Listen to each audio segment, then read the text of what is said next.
Isang panibagong kaso ng pamamaril ang naitala sa Cotabato City kung saan isang driver ang nasugatan matapos tambangan at hindi pa nakikilalang suspect.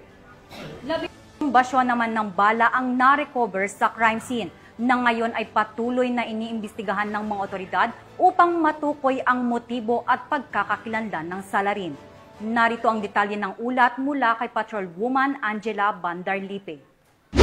Patay ang isang driver ng pampasaherong van matapos pagbabarili ng hindi pa nakikilalang mga suspect nito lamang ika-6 ng Agosto taong kasalukuyan sa bahagi ng Estero Sinsuat Avenue, Barangay Rosary Heights 10, Cotabato City. Kinilala ni Police Major Chofesto Ferrer Jr., hepe ng Police Station 2, ang biktima na si Elias Ismael, 50 anyos, may asawa at residente ng Barangay Poblacion 8, Cotabato City. Batay sa investigasyon, minamaneho ng biktima isang puting Toyota Hi-Ace van, lulan ang 5 pasahero.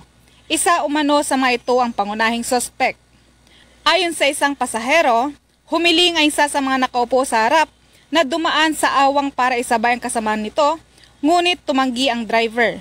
Dahil dito, nagkaroon ng tensyon at sapilitang kinuha ang suspect ang susi ng van habang umaandar ito. Tumakas ang biktima nang makitang may bubunutin ng suspect, ngunit pinaputukan ito. Kalaunan, isang riding in tandem ang dumating at pinaputukan pa siya sa ulo at likod. Na-recover ng suko sa crime scene ang 17 basyo at isang hindi sumabog na bala ng kalibre .45. Idineklara ng dead on arrival ang biktima sa pagamutan.